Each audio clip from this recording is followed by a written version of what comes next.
Namaskaram, Namaskaram, Hariji, Namaskaram, Himaji. Thank you so much for joining us. Namaskaram. Namaste, Namaskaram, Namaskaram, Hariji again. Thank you. Namaste to all the faculty members as well. We will begin our session on Eat, Play, Live, Pak Shastra, Krida or Yuyutsu for a balanced civilization. And we have with us Dr. D.K. Hariji and Dr. D.K. Hema Hariji, the founders of Bharat Gyan. I take this opportunity and I consider this my privilege to be introducing both of them. Dr. D.K. Hariji and Dr. D.K. Hema Hariji are a husband and wife duo of management and IT professionals who left their active professional careers to found Bharat Gyan, an initiative in Indian civilizational study. Their mission is to compile and to disseminate knowledge about the Indian civilization, its knowledge base, its knowledge-based practices, and its global connects over millennia to global audiences across age groups from an Indic perspective. Bharat Gyan has been reaching out to people within India and across the globe through various mediums such as online courses on the Indian civilization, books published as a collection called Autobiography of India with over 100 volumes, 35 in print and Kindle, and 65 as online flip book, over 400 short films and 500 articles for social media, and over 400 talks given for focused groups. The goal is to create a narrative of the Indian civilization from a holistic perspective for the current generation, which is facing a barrier in reaching out to this knowledge due to challenges of language as well as style of approach and expression. The couple were awarded honoris causa doctorates by Sri Sri University, Odisha for their sustained research and compilation in the field of Indian knowledge for 20 years. The couple have also been involved in a managerial capacity since long with voluntary organizations in the field of healthcare, education, and culture. Once again, welcome, Namaskaram to both Hariji and Hema Hariji. I humbly invite both of you to take over the session now. Thank you. Thank you so much, Sri Hari Vittalji, for the very nice introduction. It's our pleasure to be part of this wonderful August gathering. And I'd also like to thank Dr. Richa Chopra for inviting us to be part of this program. Thank you so much, ma'am. We'll get on to the subject of the day. Namaste, Hariji. Namaste. Namaste. Joy to have you both. Yes. Thank you. We'll get on to the subject of the day. This eat, play, live. Striking the right balance. It is. So normally we have this adage that all work and no play makes Jack a dull boy. That's the English adage. And also this civilization over the last couple of centuries has been portrayed as one which is a very serious one, which is only spiritual, which is, everybody, India means immediately they show a picture of a person closing eyes, meditating, doing nothing. Meditating literally is doing nothing, right? So that is the picture of the civilization. But on the contrary, we have actually been eating well, we have played well, we have lived well, loved well. We have done so many other things as well. In fact, even this session, if you see, it has come as other knowledge systems, right? So other knowledge domains. So, but this knowledge is part and parcel. It is integrated because without this, life is not possible in a balanced manner. And if you're not balanced, you're not going to be achieving the fullest in everything else as well. So we have had the maturity to balance our food and various activities, our ahara and our kriya. So this is how we like to show, this balance. But this is for our present times, right? Today we like to relate to these kind of images. But how did our ancestors depict this balance? Very beautifully. We have had a divinity. Actually, if you go to any Ayurveda clinic today, you will see the picture of course, you will see Dhanvantari, but even above that, you will see the Deva, Ashwini Deva, who are worshipped as the divinity for health. And Ashwini, if you see, they denote a twinning perspective. And when you have twinning, it means automatically a balance. And the word for balance is sama. Sama we normally think of as equal, and same, similar. Look at all these words, same, similar, they all trace to the same root, sama, right? But sama, equal, also means balance. That is when you're equal, right? And the society itself, look at the beautiful word for society. It is samaj. So today, much as the West brings in the idea of equality in genders, equality amongst classes, equality, they force the word equality. But we have always used the word samaj for society to mean it is balance. So there will be ups, there will be downs, but how do you strike a balance? That is a beautiful thought with which we have always lived across generations. And in this Ashwini twins lies a very, very profound idea. Now, if you see the two divinities, the Ashwini twins, they both have distinct names. They're also called together as Nasatya. Okay, now what they mean and the way they are defined in Ayurveda as Hita ahara, mita ayasa. Mita ahara, hita ayasa. To translate it easily for us, it is affordable food and appropriate exercise. Affordable exercise, appropriate food. Look at the twinning balance here between food and activities. It's diet and lifestyle, rest and work, nourishment and treatment, prevention and cure, a balance between all this. Now, if we go back to see the verse, Sanskrit original verse, see, look at it. Hita ahara, mita ayasa. Mita ahara, hita ayasa. It's so profound, yet so simple. So how much ever you eat, that much of exercise you must have. So if you eat less, curtail your physical activities appropriately. If you eat more, appropriately indulge in certain physical activities, which is what we do today anyway. But this thought has been expressed as a adage, as a sloka itself, so that people remember it. And to make sure they don't forget it, they made an image also and they put it up in temples, in the walls, everywhere. So this is sloka for the Ashwini twins, the twinning balance. And in Ayurveda, so Ashwini twin is not just only food and exercise, it means balance, overall balance.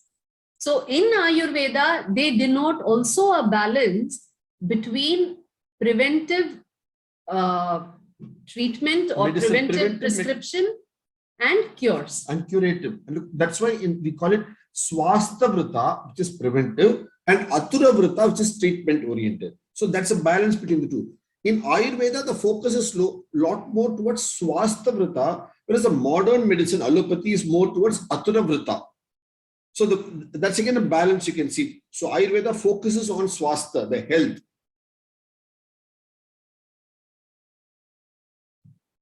And so when you talk about twinning, it means there are two sides to it, and therefore a balance. And they also denote a contrasting and complementary nature. So when you talk about balance, it means that there will be a contrast, there will be a complement, but together they denote, when they are balanced, they denote the complete picture. These are actually traits in the universe itself, not just in our body.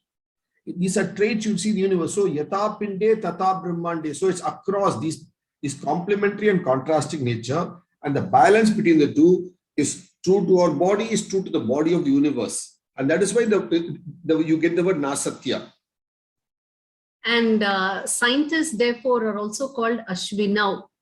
So that because they are encouraged to think about both sides of anything, the pros and the cons, and to twin science and spirituality in their search for truth. See, look at that Satya, Nasatya. It is a connect between the two again, the twinning concept. And how do you get this? It's not just on Earth. Since we a moment back spoke of the universe, let's look at the astral connect to this idea of Ashwini.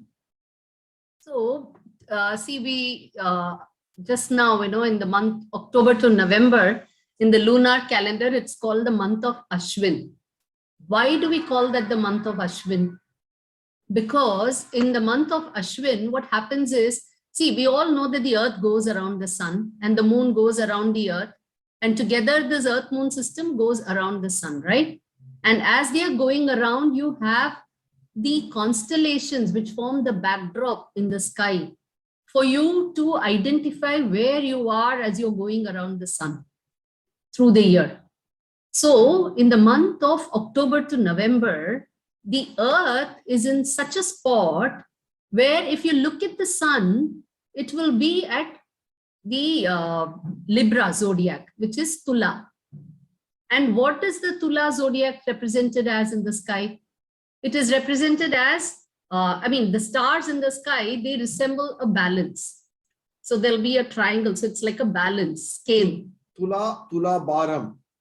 Look at that. It denotes a balance. So that's why it's called the Libra scales. So from the earth, the sun will be against Libra, which is what you will see when you go out in the sky. And on the full moon night, if you see, the moon will be opposite the sun. And that time it will be aligned against the Ashwini star, which is in the Mesham zodiac, that is the Aries zodiac. Mesha Rasi. So this particular spot on Earth, in the orbit of the Earth around the sun, is considered to be the month of Ashwin. And look at the images they have used here. They have used the scale here. And what does the scale denote? Balance. So that period when the earth is in such a position where the sun is against the balance, the zodiac of balance, is the Ashwin month. So, and the Ashwini twins and the twinning concept, they are all, you can see a beautiful alignment between twinning, balance, both in idea and in the universal imagery as well. And look at the amazingness. So it's not just a story, it's not just our physical body, it's taken to an astral level, to an astronomical level of understanding. That's what the skies also tell us. A connect, as I said, between our body and the astral body. So, and this is a period when you are also very close, when you have just crossed the autumnal equinox. And again, autumnal equinox is a period of equal day, equal night. Again, balance. So this is again a balance. And this idea of balance is not just unique, or it is not being confined to the Bharatiya civilization alone. When you say Ashwini, it is depicted by, see, the Ashwini twins, we saw the picture, right? It was 2 horse heads. The Ashwini twins are always shown with horse head. And why a horse? Why not a cat? Why not a dog or any other animal? So here, if you look at it, when you talk about balance, it's the horse, which is the animal that denotes the balance. Because of its trot, the trot of a horse. See, when you say it's a beat, it's a rhythm, what is the sound that you normally denote it with? The hoofs of the horse. The trot of a horse, the tick-tock, the horse's trot is what denotes a rhythm, a beat. And the way we explain each animal, look at that. When we talk about cows, we explain it as bovine. When we talk about cat, we say feline. When we talk about dogs, we say canine. When we talk about pigs, we say porcine. That's why you have porcupine, right? But we talk about horse, even the English language, Greek, Roman, everybody say, what do you say? Equine. Then you say equus, equal. That's why the horse games in the Olympics is all called equestrian games. Like all the swimming games are called aquatic games. All the games related to horse are called equestrian. Look at the word. So both in the Indian thought, where you Ashwini, And in the Greek and all the early European thought where you have horse is called equine. So it's across the land, across centuries, across millennia, across civilizations, the concept of horse for the equal trot. Look at the beauty of it. The way we walk with our pair of legs to the trot of the horse. Look at it's a nature given balance of life. And balance is from your legs, right? So everything gets connected, and that is why you see the symbolism of a horse head for this Ashwini twins, which denote a balance in life. And this balance, idea of balance, we have beautifully carried out in everything, right from food to Medicare, to our healthcare, to our lifestyle, to our ideas, to even gender balance, and which is why our civilization itself was a very balanced civilization. That's why it was called Samaj, because it maintained the balance of all these aspects. And let's look at the fundamental of life itself, the DNA, which again, it's a balance. So this balance has been a DNA of this civilization. And as part of this, we have always looked at both preventing and managing. So we've never said only focus on prevent, but we have also managed. So in Ayurveda, the way we have treatments as Atura Vrita, we have also had Swastha Vrita, for which we give a higher focus, because it's always easier to prevent than later on to sit and address the problem. So the focus has been, people have been urged to resort to Swastha Vrita. And this Swastha Vrita, the key to this Swastha Vrita has been the food. So food has played a very, very key role in the overall balance. Only if your health is balanced will you live in a balanced society eventually. So the food has had a very important role, and that's why you have said Swastasya Swastya Rakshanam, Aturasya Vyadi Parimoksha. So safeguarding a good state of health and deliverance from the vicious grip of disease is what has been defined itself as Ayurveda. While this is said in Sanskrit, look at this in Tamil, equally ancient language in the south. Marunde unavu. Unave marundu. It says the end here. So food is medicine, medicine is food. So if you know how to take your food carefully, that itself is good medicine. But if you're not able to handle that, what happens then? Your medicine becomes your food, unfortunately. So that is what you need, a good balance in life, and maintaining the balance across life. That's what is important, isn't it? So beautifully said, across languages, across times. This is why it comes to all important ahara, the food, which has got all this. It's laden with nutrition and nourishment. It's full with that. That is what we have to live with. And there is a very subtle difference. If you see, we use often two words, nutrition and nourishment, right? When we talk about food. And if you look at the connection, of the word, what does the word nutrition imply? It means that which makes the body function correctly.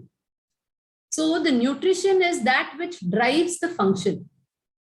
And whereas if you say nourishment, drives the body to function. And nourishment, if you look at it, it is that which helps the functions grow the body. So when you say nourish, you say pushti. So you talk about making the body grow, right? And when does the body grow? When the functions happen properly, when the bones grow, when the bones work properly enough to grow, when the muscles work, when the cells grow well enough so that the body eventually grows. So they are a cycle. Each one drives the other. So nutrition and nourishment are both equally important. And therefore you have two problems when you say malnourished or malnutrition. Both give you problems. And but these two words are used with food, but very subtly different from each other as well. And therefore, if you trace the connect, so our overall health depends on this nutrition and nourishment, which we get from our food. And this food, according to Ashwini twins depiction itself, it means the food means our diet. And this has to depend on our lifestyle. And lifestyle, eventually, what does it depend on? What is your culture? And what does your culture depend on? It depends on your season and the topology where you live. For instance, if you just look at it, between Kerala and Badrinath, Muktinath, and so these places, right? Badrinath, Muktinath, they're all in the Himalayas. Whereas Kerala, you know, it's down here in the plains in South India. Near the equator. It is the same group of Nambudris who are the priests who do the pujas both in Muktinath, in Badrinath, as well as in the Kerala temples. But how do you see them in Kerala temple? They'll be bare-chested, very strictly bare-chested, wearing only the lower garment, the dhoti, and bathing so many number of times to stay pure. But you go to Badrinath and Muktinath, you will find them totally wearing woolen clothes even as they go and do puja. It's the same Nambudri. They are saying the same mantra and they are doing the same rituals. But their attire is different because that is dependent on your desachar. So the achar with which they are doing the puja achar, the puja vidhis are similar, same, but the desachar is different and they are dressing differently to suit their season and topology. So overall, health is connected via this food to the season and topology, your food culture. And this very beautifully, the culture of the Bharatiya civilization had developed into a science itself.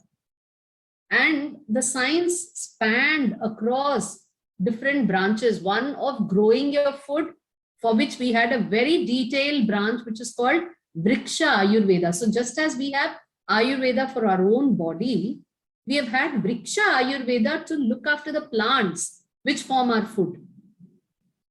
And then we have had the art of preparing the food, which is Paka Shastra. And we have also had a science and an art of consuming the food as well, which is Bhojana Vidhi, which forms a culture. So the Vidhi, the culture of how to eat the food changes. So which food should you consume when, which season, in what order, on what, on a banana leaf or on a jackfruit leaf. So these things vary from place to place. So you can prepare the food, you will prepare the same food, but you may eat it in different order if you are in a different place or if the season is different. So that also is something that you have to know. And we had a very clear distinction. There is an art, a science for preparing. There is also a different route for consuming. Consuming food, the way you consume your food for your body. Even there, they balance it to the season and they balance it with the topography. I'll just take a very small, simple example for the people in the south or people in the north who do not know about the south. You have heard two main dishes that we have along with our rice. One is sambar and the other is rasam. I'm sure most of you know these two dishes, right? If you come to Madras or Chennai, it's called now, you will first have sambar and then you'll have rasam. Almost on the same latitude, you go 200 miles west or 300 kilometers west to Mysore. Do you know what they do? They have rasam first and then sambar next. They call it charu. The same rasam, they call it charu. So look at this. Almost same latitude, but one is on the coast, one is on inland by the foothills of the Western Ghats. Look at it. So the topography plays a part. There's beauty. So same person having the same food in Chennai on the coast will have a differently sequence. Same person having in Mysuru will have a different sequence. That's the beauty of the food, how you eat. So look at this all. So that comes from the Bhojana Vidhi, how you have it. And all of this today, we have a few texts still left, but a lot of it is actually in our culture and traditions. It is all in the various recipes that our grandparents have been passing down to us. It is part of our tradition where we have, unfortunately today, most of it has become buffet culture. You go to every wedding, it's a buffet style. But if you go to a very traditional wedding and where everything is served traditionally, then you will get to see the array of dishes, the order. It's very important, the order in which you serve the food, how much of wait time you give, you allow people to eat, and then you move on to the next. So that all of this is only part of culture. Whereas there are some which is part of where you find some texts such as you have Bhojana Kutuhala and Supa Shastra. Then, but the forerunner of all of this is said to be Nala's Paka Darpana. We all would have heard of the story of Nala Damayanti, right? So this Nala actually is somebody who lived around the time of Rama. That is about 7,100 years ago. And he was the foremost cook. The other cook, and you can see this beautifully, in the story, Nala, during his, the problems that he runs into in his life after he loses in the game of dice, he goes into hiding, and that time he works as a cook for a king. And and eventually that is what reveals his identity as well. So Nala took on the disguise of a cook. Similarly, yet another person, yes, I can see Sri Hari's mouthing, lips mouthing the word Bhima. So Bhima also in Mahabharata, he donned the disguise of a cook.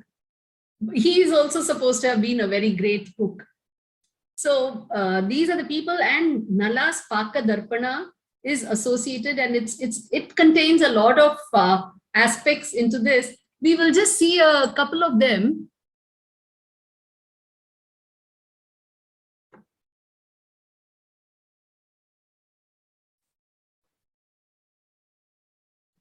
See, this is about the definition of Ashwini twins. Hita ahara, mita ayasa. Do affordable exercise or appropriate exercise depending on the kind of food that you eat.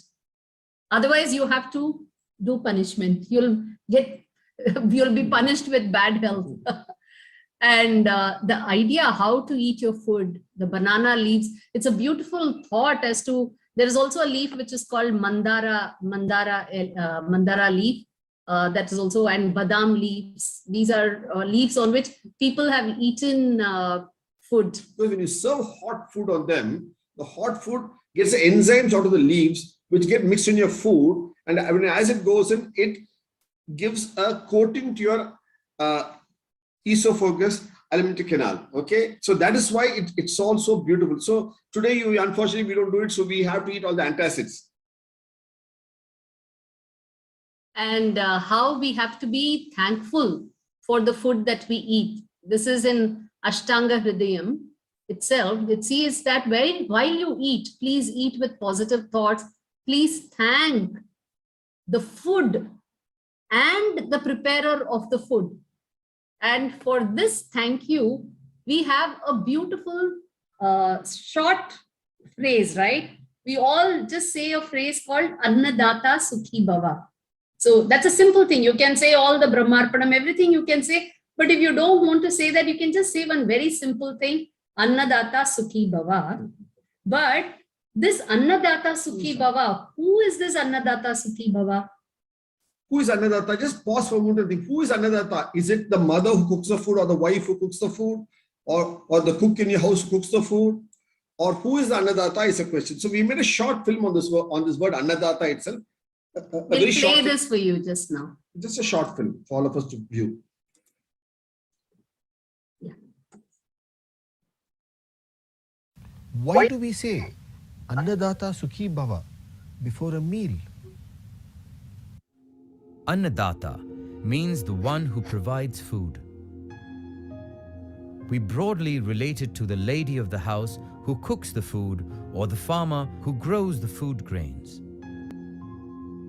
When we think deep on the subject, we realize that the food that is served on our plates comes from a chain of Annadata.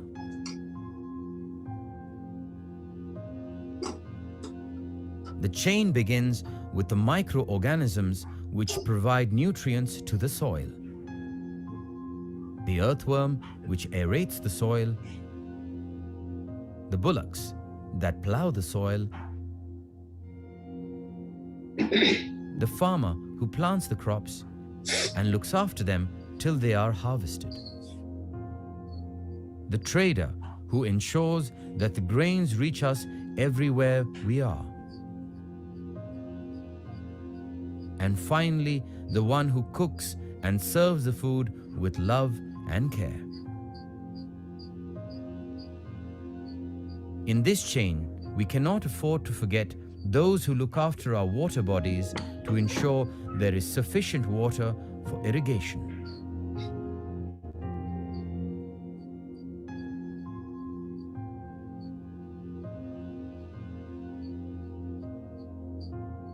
Over and above all these is the one who is safeguarding our land for food production to take place unhampered.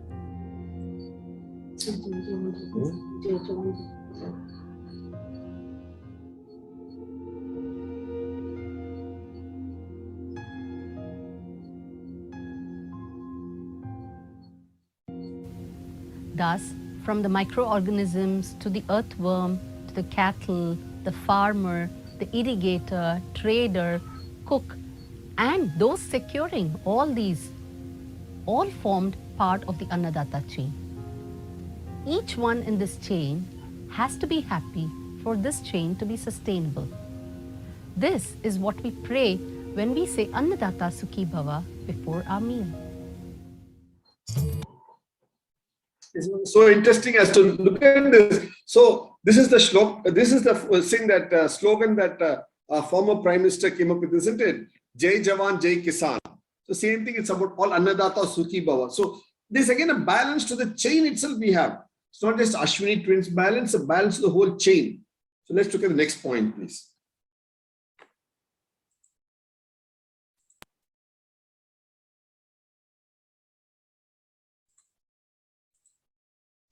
And this is what they're asking us to say. So when you think so big and let the chain go so deep, how immensely thankful. Look at the amount of positivity you will have in you when you consume your food. And all that will go to bring you the desired benefits. And after we consume your food, what is one of the very unique Indian habits? To have pan, because it's a digestive. And look at this, this goes back. So this beetle, what you say, the English word beetle comes from the word called vetila. Vetila. So it is there in, it's a word that used in Kumbakonam where it's said that. So, and the famous Banarasi pans all over this pan. Actually, Amir Khusro, he identifies this as one of the very Indian characteristics of having pan after every meal, because it's a digestive. That's what pan is a pan-India phenomenon. So you see that, and again, having it in copper vessels so that you keep away the bacteria. Look at the good habits we follow. Now coming on And to, these are the kind of tidbits, the tips that you find in Nala's Pakadarpana. So this text actually shows you how simple ingredients have to be used to bring in a lot of health benefits. And it's because of this you find that we are eating similar dishes across this land, across this civilization. This curd rice with mango, Dadi Yukta Shalyana, is defined in this Pakadarpana and how it should be prepared. And of course, the common dish has come down to over 7,000 years. You can think of it. Lemon rice with ghee and papad again come down to us through the ages. Tamarind rice. Look at these simple foods, but so tasty, so nutritious. It nourishes, it's not just not only nourish the body, but it's nourished the civilization across the land. And they're also aromatic and tasty. And it talks, even then it is talking about the Ayurveda dosha and all, pitta and everything has been mentioned in this particular text. So different aspects of it is there, how we have to maintain our body with good food. And how you make your juices. Look at this. They talk about making good juices to consume. And so look at this juice jar. This is intact got from the Harappa Mohenjo-daro civilization excavations. How they make the juices, see, to make the sugar syrup and fruit juices, inserted spices. So you get the desired beverage. See, you found different, this jar has been found separately with holes, and people wouldn't know, why would you have a jar with so many holes? Now here you have somewhere else in a text which says that you could have, the picture had several holes to be inserted with pipes of the different flavors for the desired beverage. So it's almost like a bartender's tool, you know, you tell him, well, I want this, and he fixes you a drink suitably, you know, more red or green or whichever flavor. Okay, So the civilization enjoyed their foods like that. So different types of foods, drinks, everything was there. The flavors they could mix. This goes back to 5,000 plus years. This one See, unique. several such pictures were found in Lothal. And the purpose of such a thing, I mean, you would never imagine why such a thing would have been used, right? If you didn't have this text. Actually, the archaeologists who excavated these pictures, PITCHERS, they never knew why it was used. They just didn't understand. They knew that they got some jars, that's all, because it was not for making wine. So they did not know what it was. It was only when we applied Nala's Pakashastra to it, we could correlate the meaning. So the software is in the text, the hardware is the excavation. Unless you mix the hardware and software, you don't know why it's been used. You can't see the computer brain. So that is what we are. So what we're doing in Bharat Gyan is like getting all these things together and seeing the use of it actually, and how they made all these wonderful beverages, especially for the long summers, hot summers. You need something soothing for the, isn't it, for the body. So this is a balance between season and food. What all they mix to it. So that's how we got this. So therefore, if you look at it, food has played a very important role, and there are texts like these which talk a lot about the food, and the importance of food can also be seen. Besides Ashwini twins and all of these, you can see the importance of food in yet another idea of the civilization, which we all, most of us have come across, but we have never really dovetailed all these various aspects. And we will see that here in this idea from the Taittiriya Upanishad. This is a very basic essence of food.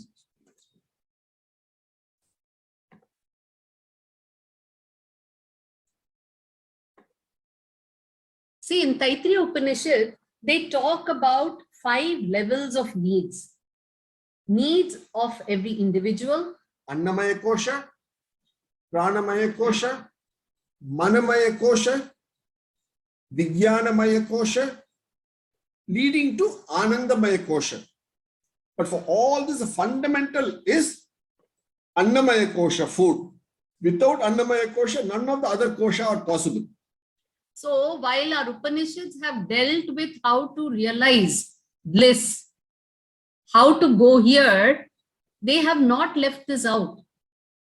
So they have also dealt with ground reality. And they have told you, please have good food, look after your body. The needs of the body is food. And only then you can slowly go through the mind and eventually reach bliss. Ananda. So without body, there is no bliss. And that is one of the definition of Shiva itself, Rudra. Without this Rudra, I cannot experience that Rudra. So if I have to experience, the very idea of experience is not there if you don't have a body. Only a body can experience. For the Panchabhuta are necessary for the experience. For the Anubhava, the body is essential. To understand the Sukshma, the Sthula is important. So the food, Annamaya Kosha, forms the basis, and this is expressed in Taittiriya Upanishad itself, isn't it? And who has brought it to modern light for the Western civilizations? It is a person called Maslow. Abraham Maslow. Who we read again in our psychology and HR books. Modern psychology, they always refer to Abraham Maslow's this 5-level behavioral psychological motivation theory. But he takes this from Taittiriya Upanishad because he is from, his parents are from Russia. He's an immigrant Jew in US, and his parents had already been exposed to it. So that's how he gets idea. So what you talk about, all psychology today, where food is an essential part of it, comes from our Annamaya Kosha concept in Taittiriya Upanishad. We have written about this in our book, Indo-Russia, A Connected Millennia. It's available in our website, those who want to see it. And therefore, based on these ideas, these food preparation, preparing varieties of salads, preparing the juices that we saw, They're also part of the 64 Kala. This land has different colors, but 64 color in each place. That is the 64 color of Punjab need not be the same 64 color of Andhra Pradesh. The 64 color of Manipur need not be the same 64 color of Sindh. 64 color of Karnataka can be different from the 64 color of Bihar. But the point is, among the 64 color, Ahara is one of the important, and how to make rasa is one of the 60 among the 64 colors. And so dietetics is part of the 64 color across the land. That's the beauty of it. Now, here is a very distinct aspect of our civilization. See, we have always said Pancha Bhuta, but we talk about 6 tastes. We very distinctly talk about 6 tastes. All other nutrition dietetics the world over speaks only about 5 tastes. It's only in India you have 6 tastes. It's very unique to Indian food, unique to Indian tongue itself. Sweet, sour, salty, pungent, bitter, and what in English is called astringent, whereas each of our local languages have a different word for this. In Marathi, it is turat. In Tamil, it is tuvarpu. In Sanskrit, it is kashayam. Like kashayam, the taste of kashayam, the bland and a kind of tongue-coating taste, you know.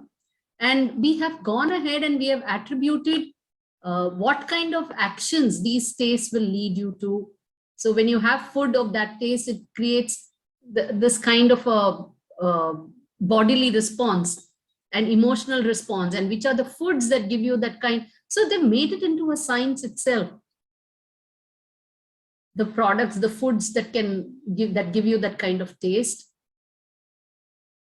And interestingly, even in the ancient Chinese civilization, though they do make use of a lot of plantain stuff as well, you still find mention only of 5 tastes. So this is a Taoism work. And here, look at it. The 5 colors blind the eye. The 5 notes deafen the ear. The 5 tastes deaden the mouth. So they actually speak only about 5 tastes, whereas we have taken it all the way to 6 tastes. We have had Navarasa and we have had these 6 tastes as well. And for all of this, therefore, in the Taittiriya Brahmana, in the Yajurveda, and we have Annasuktam in Rig Veda. So we have this, which is chanted before food, which goes all the way from supplicating food, requesting it to be palatable, praising the food. So when you say Annadata Sukhi Bhava, and you praise the food, you thank the food. So the idea of telling something to the food that you're eating before you eat it goes all the way to this. Appreciating it, appreciating the maker, appreciating the giver, appreciating the food. Look at the different levels of appreciation. What does it do?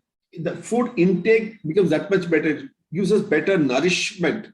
Happiness comes. And in a way, what do we need? That happiness. It gives us happiness to the food, the process, and what we consume. And a lot more in terms of the food of India, especially in terms of the spices that we have used, and how the idea of these spices and their health benefits have been shared with the West, and the unique distinct fruits of India. All of these we have written in more detail in our book. We'll just show you where they are so that you can read them. We won't have time to go into all of this. We'll just show you where these books are available.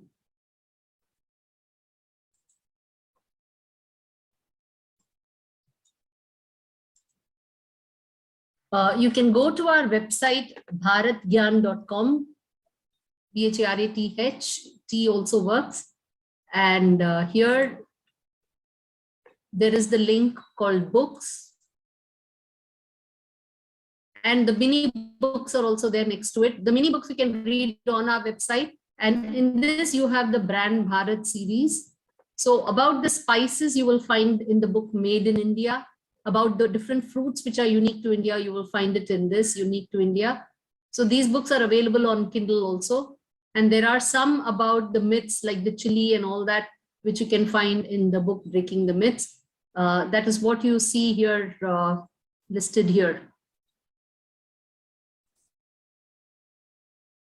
So this will be there in your video anyway. The screen will be there, so you can always go there and come here and just pick up which book, or you can do a screen grab for the list of book. And we'll end this section about food on a very sweet note. Okay. If we have to say there's one national dish, what do you say is national dish? In food, we saw pan is common to different parts of India, but we have to speak about one national dish of India which has come through across millennia to us. Which would we call the national food of India? You see, it is very interestingly, it is the kheer, the payasam that all of us have. It is served all across India from Kashmir to Kanyakumari. It's a ritual food. If you take Ayodhya, before the birth of Rama, when Dasratha does the Putra Kameshti Yajna, what does he? He gets the pot of payasam, kheer, isn't it? So that means it goes back to 7,100 years ago. If you go to Kashmir, the land of Sharada, so what do you get there? You have a Kheer Bhavani festival with kheer itself. So what do you offer? She's called Payasana Priye. So it's Kheer Bhavani. All of them taking payasam and going to offer to the divinity there. And this is mentioned in the Lalita Sahasranamam written by Shri Adi Shankara 2,500 years ago. Okay, explaining the Devi. Then you come to Jagannath. Again, it is kheer. The oldest payasam. It's a Mahaprasad. It's a kheer in Jagannath. Look at this. Here, Uttar Pradesh, in this thing, there, then in another place, it's called Kheer Chora. Bhagavan Shri Krishna himself is called Kheer Chora. Similarly, if you go to Rajasthan, the Dargah in Ajmer and the Deg, what do they have? They make kheer in it. Isn't it? They make kheer. So across the land, kheer is very common that you see. Look at the size of the Deg in which they make the kheer across India. Then you come down to Sabarimala. Here again it is Guruvayur, Krishna's place. It's Pal Payasam. Across the land, then you come to almost, this is near Rameshwaram, this place called Tirupala. It's famous for its payasam. So payasam, you find this across the land to here, including in a church called Marthoma Church in Kerala. That's the official prasad. There is the payasam. So across the land, and in Sabarimal also, it's a payasam. So if we can say that one dish that holds the land across 7,000 years, a national dish, then it is payasam. Isn't kheer? Beauty, isn't it? So beautiful that we can probably say one national dish. Of course, nobody has declared it, but if somebody is going to declare a national dish, that kheer, payasam is a national dish. So come across times, across the land, across religions, across customs, across practices. It binds us all together. Next point, please. So with that, we will move our focus from food to activity, right? We've been sitting too long and eating for more than half an hour now. So let us get some activity and put our act together as well. So because we now need our balance, right? So the other side of activity, one is of course work. We have because all this food has been grown with our work. I mean the agriculture, the various industries and so on that we have practiced, which again there is a lot of information about all of this in our civilization. But more than that is also play. We have not ignored that aspect of activity, play for fun, for frolic, for entertainment, as well as for building the physique and the body.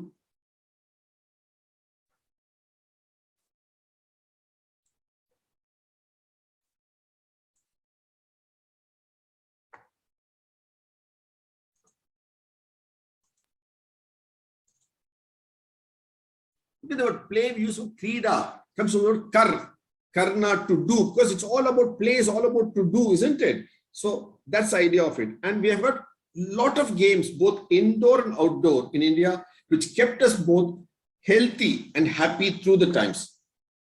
Obviously, one of the oldest games is about... Yeah, but before that, let me just show you a couple of things which, will really throw some light on this.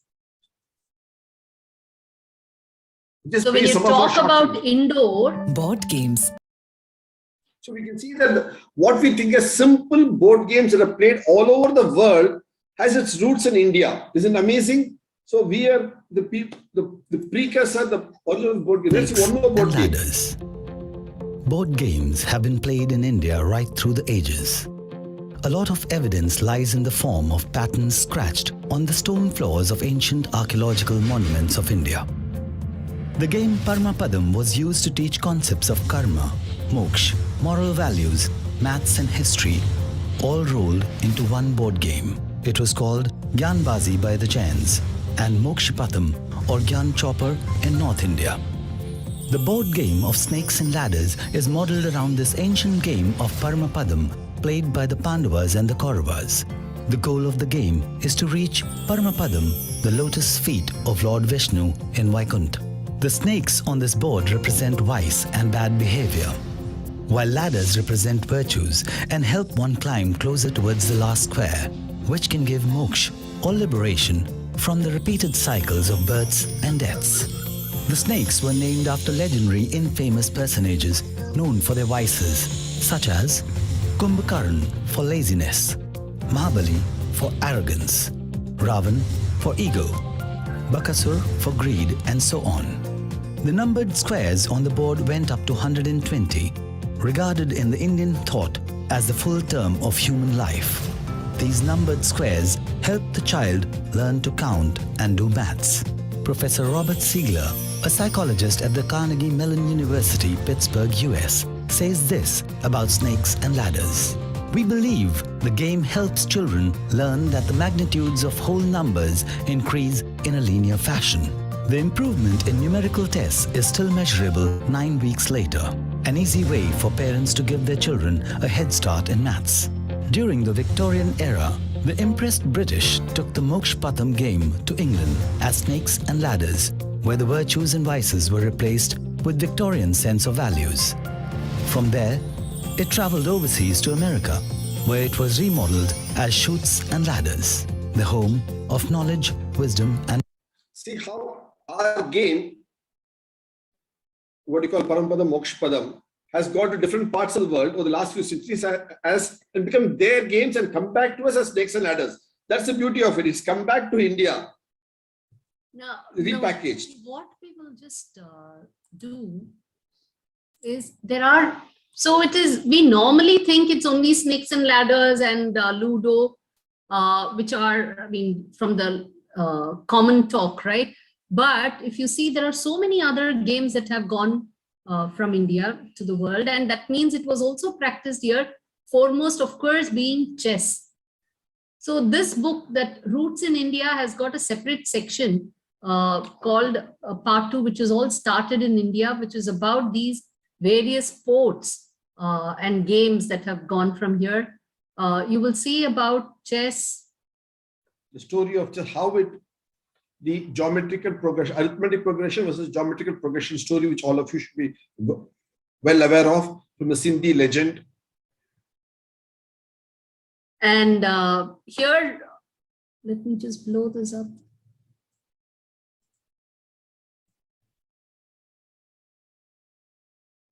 See, this is in 700s CE. CE is Common Era, which is the same as AD.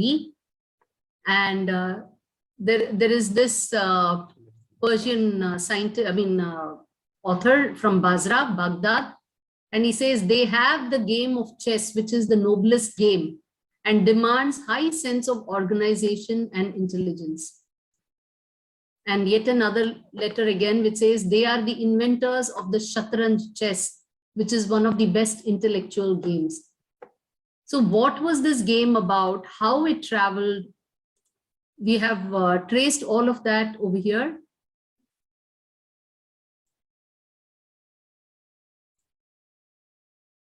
So different authors and how it went to the Persian kingdom. So actually, there are records which show how chess was exchanged with Persia and which was the king during which time, how did it go there. So this is King Khusrau around 600s, that is when it goes there. So it is about that. And then interestingly, how from Persia, it moves into Croatia. See, today all of us are very familiar with the coat of arms of Croatia. Today, if you see the Croatian football team, they'll all be wearing in their t-shirts and everything. Their flag. emblem will be red and white checks, right? So this red and white checks owes its origin, actually roots to the game of chess. And that game of chess, because the Croats, they actually moved south from Persia into the region of Croatia. So fundamentally, from the Sindhu-Saraswati civilization, the Sindhu-Saraswati river valley, from there, this is the group of people who have migrated westwards. They've gone into Persia, then from Persia down south. So you find a very nice link between Croats and the Sindhu-Saraswati civilization. And this chess, the game of chess, is the telltale story that connects these two civilizations. So sports has connected this civilization of Bharat, India, different parts of the world in different ways. In Persia, all the way up to East Europe, Croats, which is, we explain this in a full chapter in our book. Those who are interested can please read this. The information is certainly available there.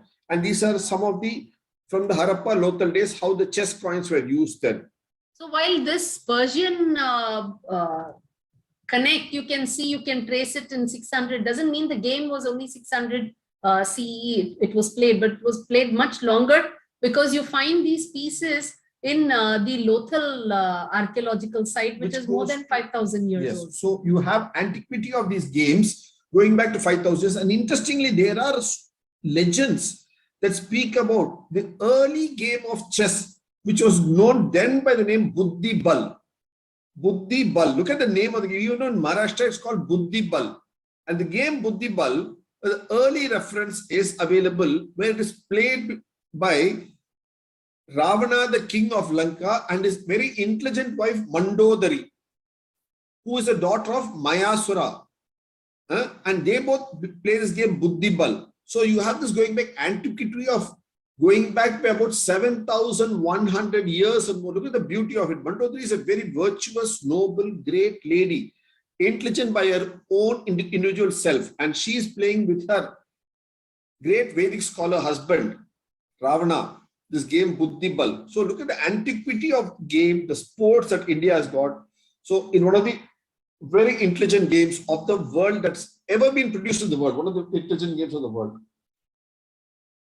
Buddhi Bal. So all this data is available. And it's also mentioned about how it goes to China, along with the different scholars like Huan Sang and others who come to visit the court of Harshavardhana, Raja Harshavardhana and others. So it goes eastwards, it goes west, and it also goes far west.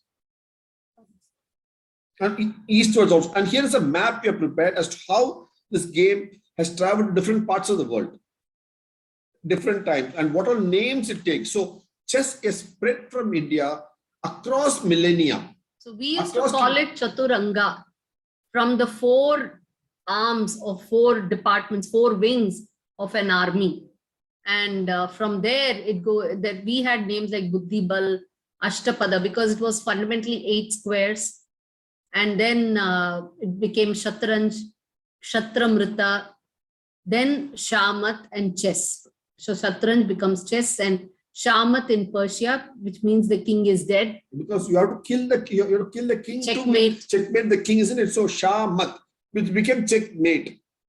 The English word checkmate comes from Shamat. So we've also seen the and film. We saw this film about Pachisi. Board games, Pachisi. Look at all this film we already shown you. Different games we have shown you all that already. So how it's a common sight in every temple, every small mandir, every gopuram, every place these games have been played, by cowherds to goat herds to everybody. So another variant of this Ludo, you can find today. It's popular even as games on the mobile. The tiger and the goat, they call this game. It's about having few tigers and a few goats, and the tigers capturing the goats.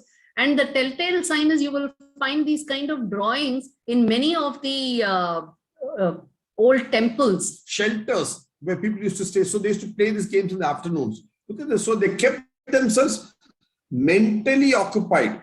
So the cowherds typically they used to play, and that's how, look at the characters they've used in the game. So while you have Chaturanga, which was played by the intelligentsia, the ministers and the noble and all those people, and they used the army because it was a game of strategy. This again, which is called Adupuliyatam, and it's got different names in different regions. In Nepal, it's called Bhag Chal. So Bhag for the tiger, and Chal, how the tiger prowls. So the cowherd has, his mind is very well tuned to the movements of a tiger. So he is looking at the strategy of the tiger to catch the goat, and the strategy of the goat to escape. So his idea and his level of thinking and his strategizing bears fruit in the form of tigers and goats. So beautiful. You can see the spectrum. The idea is still about strategy and thought and everything. But here is a cowherd who uses characters like tiger and goat. And here is the intelligentsia and the nobles who have used the king and the charioteer and minister and so on.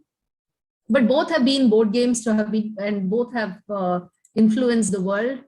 And beyond that, today we have, when we talk about indoor games, we talk about typically club sports, right? Things like snooker, carom, badminton. Many of these, again, interestingly, we've got a whole section on how you trace. In our book, Brand Bark, you see how the game snooker originated in the hill station of Uttakaman, what you call Ooty in English form, Udagamandalam. From there, this is the original board where snooker was played. And the game carom again has got Indian origins to it. And how the strikers actually used to be ivories before they became plastic. And how this carom has moved all over the world, to how it evolved into carom itself. And it moved to different parts of the world, and where all it's played in different forms. It's a beautiful story. And this is not very different from cards again. So cards, carom, chess, all of them, they have the same underlying idea. So these, you can read about these in detail here. So one, and when you, for the carom board, when you add like this billiard sticks, what happens? It becomes a game of snooker billiard. So from that, this grows, the same pockets, etc. grows. And then we come on to the games as what we call as Ganjifa, the card games, which has developed from India through the ages and it's gone all over the world. So the card games that we play today has developed from Indian thought. And it's been there from that time. And all these games have got different names to it.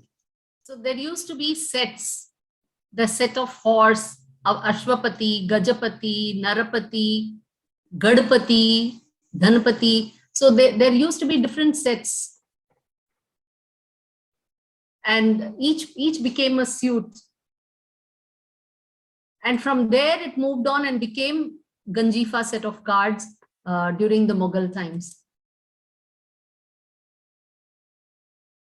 And these are not just rectangular, but also circular and beautiful art pieces at that. And that's how you trace these cards as to how it was played all across the land. And then it became a game of vice. So there's a whole flow of how it moved from one region to another region to another region. And eventually became the card pack that we see today of 52 cards. Similarly, look at indoor sport of badminton, shuttlecock, which India is doing well. Prakash Padukone was a great player who took it to the world stage from India.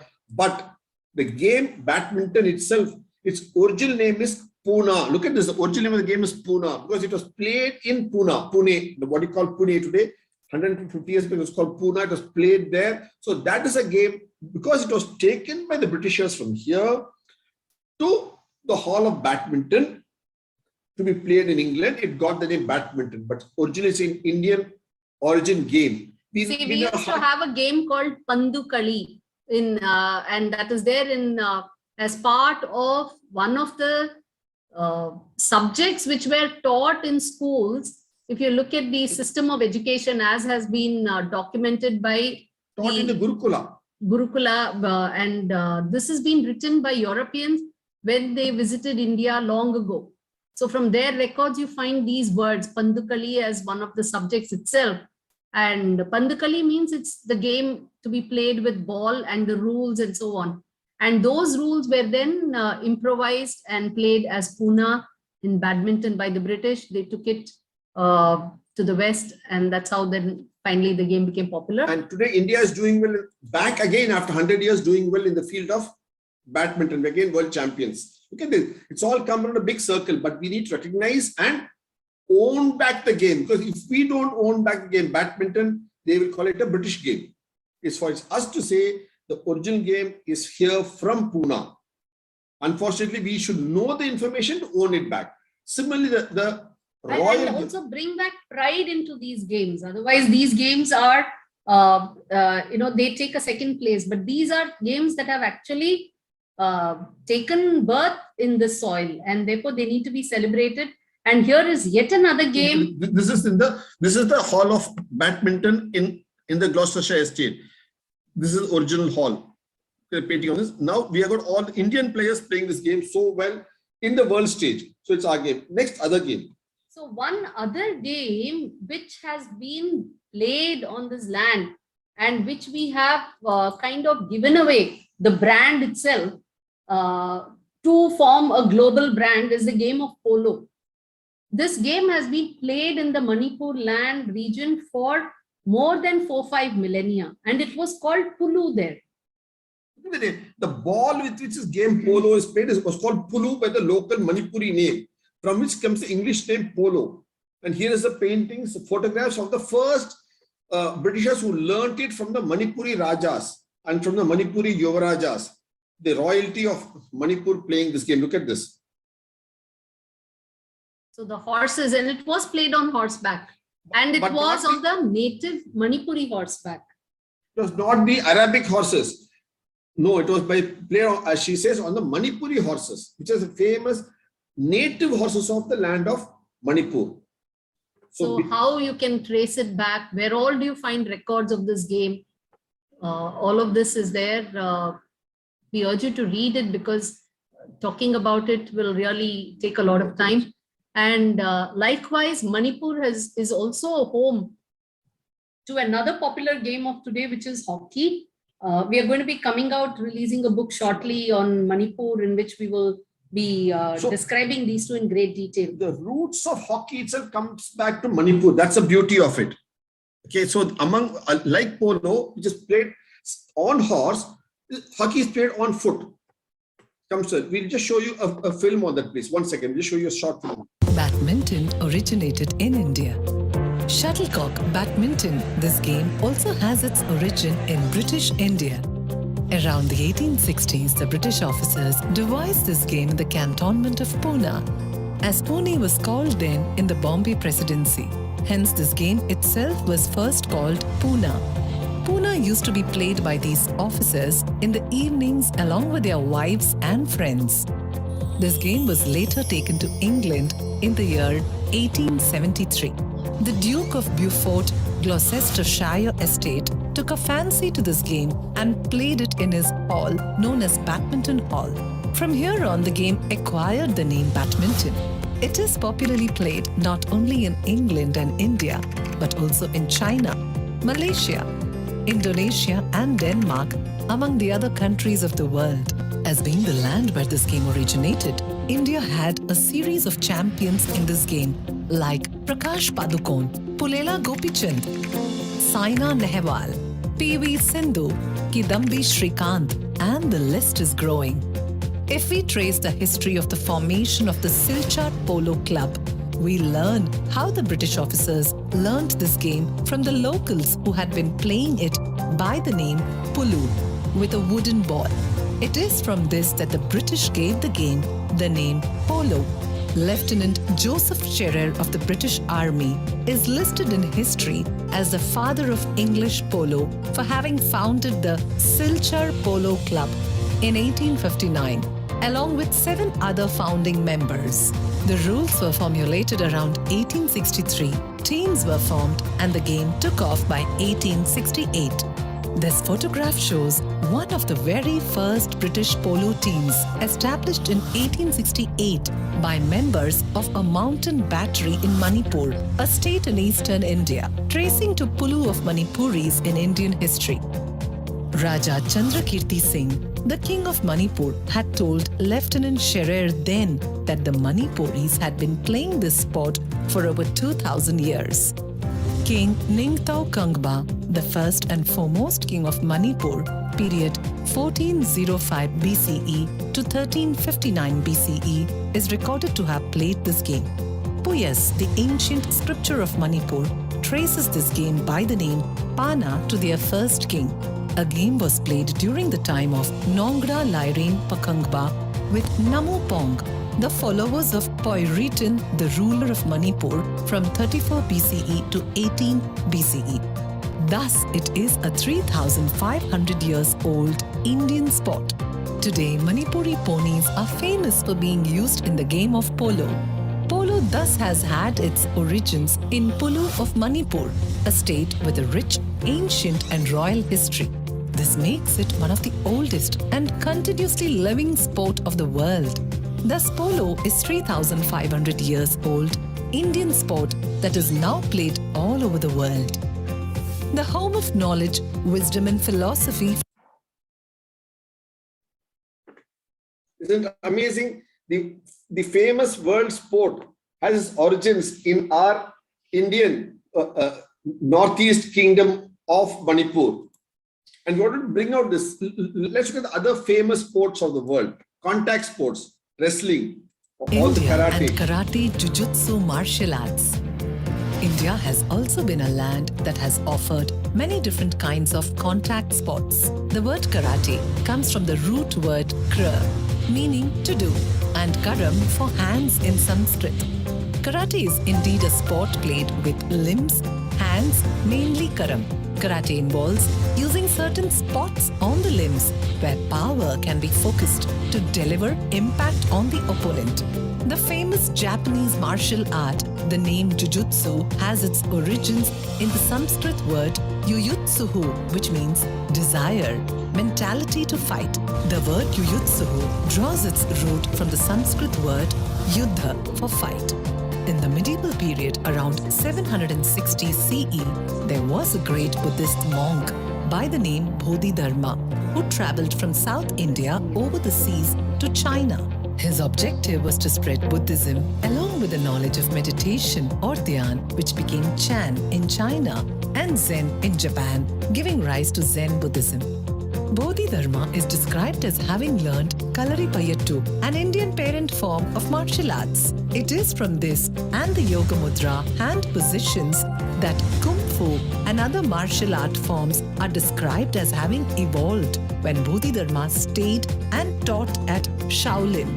Tacholi Uttenan from Kerala being the most renowned practitioner of Kalaripayattu in Indian history. Kalari means gymnasium school.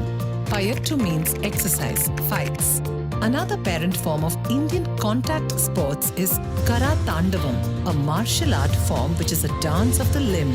Kara is hands and Tandavam is the ultimate dance. Thus, Bodhidharma took this knowledge with him to China, and from there it spread to Japan and Southeast Asia and developed into further variants there like karate, jujutsu, etc. From there it spread further world over. Some of these continued with just their hands, while some others included weapons or other implements as time evolved. The home of knowledge, wisdom and So different contact sports have gone off. All this, the one other sport we'd like to speak to you for the next couple of minutes is about the sports of wrestling. Because today when we speak about wrestling, especially in Olympics, they speak about Greco-Roman style. They speak about Greco-Roman style, whereas wrestling is not Greco-Roman, it's Indian. Let's see how. Because if you look at Mahabharata, we have this famous shloka also, no, about Kamsa Chanura Mardanam, where Krishna and Balarama fight Kamsa and Chanura. So this what they call as Malyuddha. So this back to This goes back to 3100 BCE. That is about 5100 years back. So the sport of wrestling is famous, popular for them to have practiced it. So, and much before the times of Mahabharata, there's been even one other predecessor. And who is that? Look at that, that goes to Hanuman, Bajrang Bali. So he is a great wrestler. And all wrestlers of India in different akhada, they pay their respects to Bajrang Bali. Even though Krishna and Balarama were great wrestlers, the predecessor to them also is Bajrang Bali, which is why we have this. Next slide. Yeah. And this wrestling, you find traces of the wrestling in the Pallava kingdom, the Mahabalipuram, the town of Mahabalipuram, just beyond south of Chennai. Actually, it is original name is Mallapuram, which has become Mahabalipuram. Anglicized. So this Malla, the place was for Malyuddham, wrestlers. The Pallavas were great proponents of wrestling, Malyuddha, and they ruled this part around 600 CE. And thus, and today, even today, you will find this game played in Mysore during Dasara. The famous Dasara festival of Mysore, which some of you have seen photographs of, inside the palace, there is an akhada for the people doing Malyuddha. So look at this. This is the sport of India, strong sport of India, coming down to us for so many millennia, right from Bajrang Bali to Balarama and Krishna and Guru Hanuman to all the Olympians now who have come down through the ages. So it's a continuity of tradition of Malyuddha you had for 7,000 plus years in this land. So look at the variety of sports that this land has offered. Different varieties of sports that this land has offered. So it's not only spirituality, meditation, yoga, different varieties of the foods that we eat, the sports that we play. Look at this. Everything has got such a unique thing. And look at this particular photograph here of the sport being played. This is in Kolhapur. We'll just make this photograph slightly big for all of you to see. Look at this. In Kolhapur. This is more than 100 years old. There's a wrestling match. Wrestling match. You can see that here in Kolhapur. And in this Hampi, you can see them, and they are female wrestlers. Women wrestlers.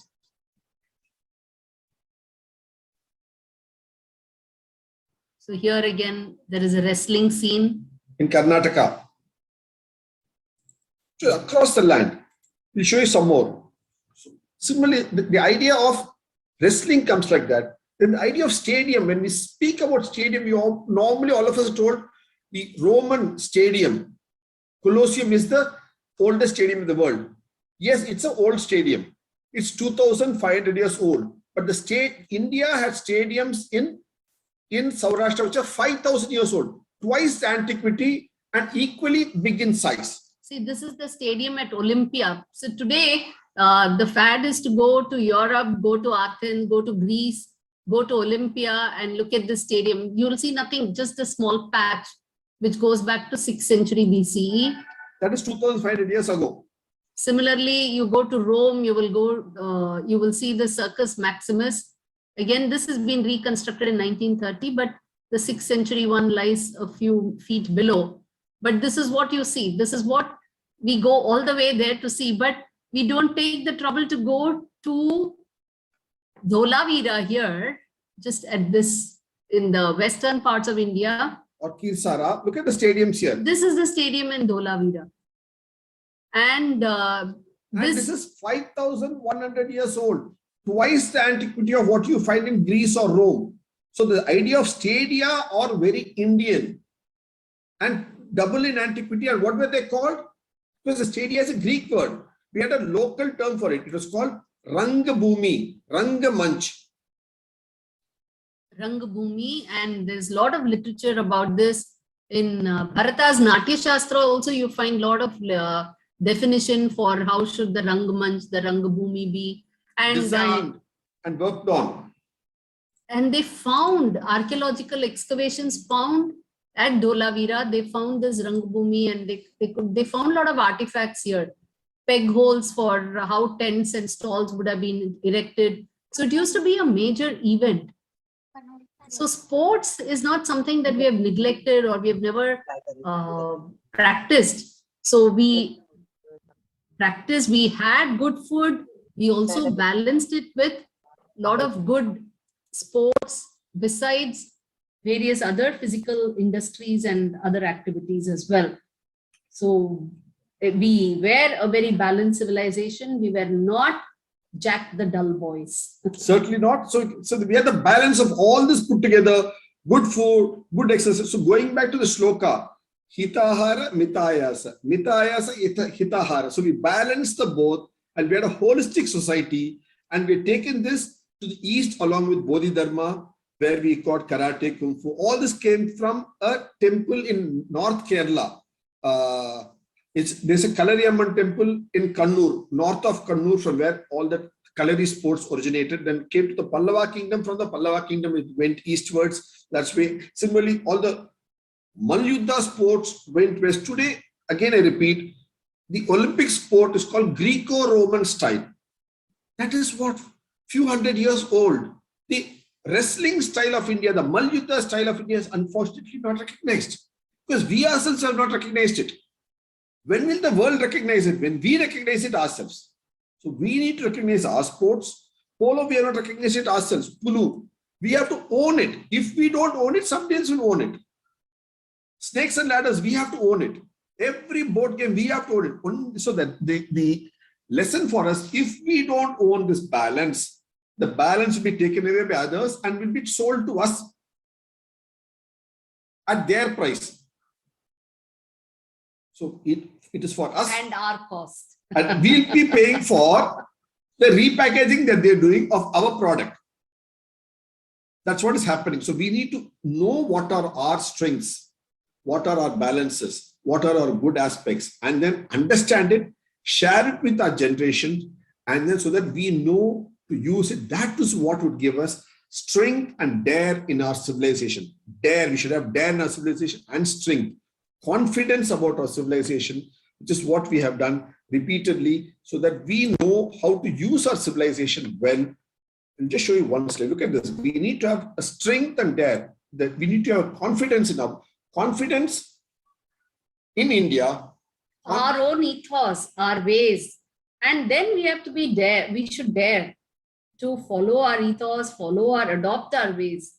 And many of these are things like simple things about how we cook, how we eat, the kind of vessel. Some of them are coming back in vogue, but more like a fashion. We have to go back to those texts, read them, understand them, and spread that knowledge so that it is not merely a fashion, it becomes a lifestyle. It becomes the habit, it becomes the achar. It becomes the way to do it. Then from achar comes vichar, our idea, our thought process. So it's vichar, achar, desachar to kalachar. Only then becomes kalachar. So first we have to work at the vichar level to come to the kalachar level. Look at the process. Vichar, achar, desachar, kalachar. That's the kalachar of this land in all this eat, play, live, work, every aspect of it. 170. So those who want to know further information about this, all available for all of you to browse and view. It's available in our website. It's called bharatgyan.com. You can go there. Host of information available for free. Most of it is free, available for all of you to view these films, read these articles, these books. Please go ahead. Otherwise, they are on Kindle, and all of you can use what you want. It's available in the public domain for all of you. And we'll be glad to take any questions if the moderator allows. Thank you, Hariji. Thank you, Himaji. It was a delight We can't hear listening you. to. Namaste. Am I audible? Namaste. yes, Dr. Namdev has raised hand. Namaste. Am I audible? Namaste. Yes. Ah, Sir, namaste, sir and madam. Thank you very much for a wonderful session. And in fact, because of your topic on food, now we are very hungry. Lot of information about sports also. Sir, I would like a good Maharashtrian thali, sir. Yes. Sir, I am having two questions. One is it is suggested that curd is to be taken in the morning, curd milk in afternoon, and milk, hot milk in the evening, or during just going to bed. So what is the logic behind this? So I would suggest, see, again, as I said, first thing, it all depends upon the season, Rituchara, and the topography, Desachara. It varies. So both on this vary. So you have to go by that, because what I would suggest in sitting in Chennai, Madras would not be valid for you sitting in probably Maharashtra. As your name says, you may be in Maharashtra, I don't know. It's going to substantially vary and vary season to season. What is good for Kerala, almost the same latitude is going to be very different. Because again, the winds are different, the water flow is different, everything is different. So we have to live. That's why, as she said repeatedly 3-4 times, Desachar is very important. The idea is the Vichar, that there is a Desachar, and adhering to the Desachar is our Kalachar. So there's no one size fits all, is the beauty of our Kalachar. That is why there is a Parampara practice of that region. So when I come to Maharashtra, I have to practice the Parampara that is practiced in Maharashtra. I cannot say I have a practice back home 500 kilometers away, I would practice it in your place. Then I am a misfit. As the English saying goes, be a Roman when you're in Rome. See, that's English saying, whereas we have a whole concept to it. That is the beauty of, this is what is mentioned right from Pakadarpana. Because it's not valid, same thing is not valid everywhere. And respecting that is very important. So what is then, therefore, how do you decide? So we have to first understand what are the properties of curds. Then we have to understand how does a body react to a particular weather condition. So we have to eventually make a judgment based on all these individual inputs. We cannot use some statement somewhere because we do not know the context from which they are saying. So is it a Kerala person who is saying that, which is what has unfortunately happened even for Vastu Shastra. So in Kerala, they would say that if you find a text on Vastu Shastra, if you don't know it is from the Kerala region, then the direction of light, wind, everything will be very different from the East Coast. And you implement that, you will have a totally opposite effect out here. So that what is more important is to therefore understand the principles underlying it, and from that make your logical conclusions and then do the appropriate application. So since you said curds and milk, I'll just give you a small example. This is our observation. This is very beautiful actually, with regards to milk. See, milk is supposed to be good for our health. We are all advised to drink milk, leave alone what the present day vegan and all those ideas. A2 milk, Desi cow milk is very good. A2, not A1 milk, A2 milk. We written a full chapter on that in our book. So A2 milk is good, which is what we all are advised to consume. Whereas the curds of it is not supposed to be that good. Curd is not recommended always. Very, very occasionally they advise you to have curd. So from milk, the next stage is curd. Milk is good. Curd, not all that good. But buttermilk, which comes from curd, is advised. Where you remove the fat, you use the buttermilk. Ayurveda recommends buttermilk as a good food. Now, again, from buttermilk, the butter that is taken out, the butter is not recommended again. However, butter melted as ghee is again recommended. So you find a very nice alternate thing. Milk good, curd not good, buttermilk good, butter not good, ghee good. Look at the sequence of it flows. The alternates are good.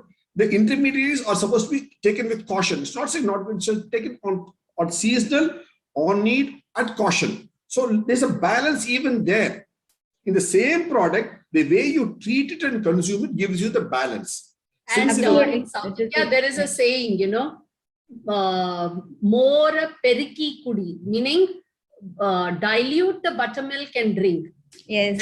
Churn it and then take it. Churn and dilute it. Periki means diluted. So drink diluted buttermilk.